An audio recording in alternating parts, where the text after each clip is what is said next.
As I mentioned earlier, we're now 2 years and 2 months in, or 2 years and 1 month into the lawsuit. SEC filed suit against us, saying that our sales of XRP represented sales of unregistered securities.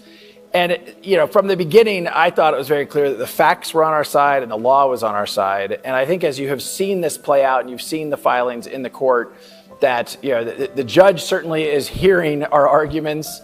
There's been, I think, the SEC's behavior, and some of it has been, I would say embarrassing as a U.S. citizen. That just some of the things you've seen happen, you're like, you've got to be kidding. But look, it's now fully filed and fully briefed in front of the judge in the second district, and we expect a decision from the judge certainly in 2023. But you don't really have any control over when a judge makes their decisions, and I'm optimistic that sometime in the coming single-digit number of months we'll have closure there. To your question about settlement, I mean, the problem here is the SEC, in particular Gary Gensler, has articulated a view that all crypto is a security. The only way that Ripple would settle, and I've said this at the very beginning, the only way we would settle is if there's clarity that XRP is not a security on a go-forward basis. So you have this conundrum where the SEC is saying all crypto is a security. We're saying there's only a settlement if we can say XRP is not a security on a go-forward basis. So the Venn diagram for settlement is, I think, zero. So I think we're going to end up letting the judge decide, and I'm very optimistic. And I think people here in this audience know, and here at Davos know, this case is very important to crypto, not just for Ripple. It's for the whole industry. And I think the fight that we've been fighting really, in some ways, has been for the whole industry. What exactly are you concerned about, and why are you critical of the way the US is approached? If you want to regulate, do the work, write the rules, codify the rules. And when a company comes to you and says, hey, help me understand the rules, I want to make sure we're following the rules, help them understand the rules.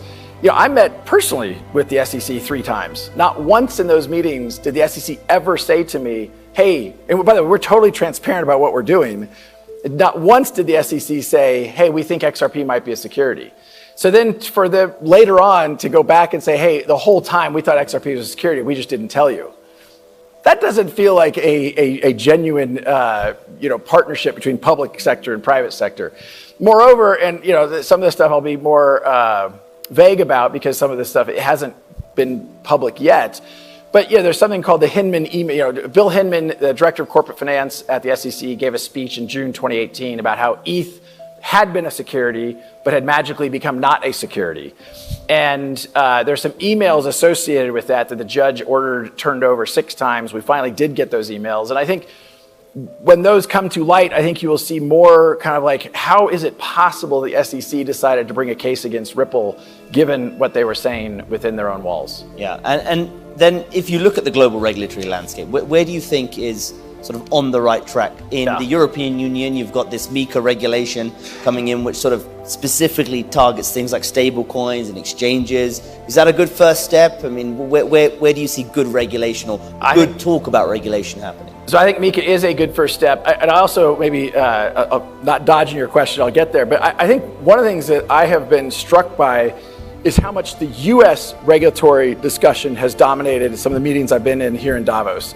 And it loses sight of the fact that globally, the direction of travel on crypto regulation is actually quite positive. You have more and more countries doing the work to codify and be clear. And these aren't small countries. This includes the UK and Japan, certainly here in Switzerland, Singapore, the UAE. You're even seeing countries like South Africa start to do that work. And again, instead of regulation through enforcement, it's actually, hey, let's take the time, let's partner with private sector to write down and be clear about those rules. So leaving the US aside, I think it's actually quite positive. And yes, the US is the largest economy in the world, but there's a big economy out there. And again, Ripple has thrived over the last 2 years, and we basically haven't been able to sell into the United States market.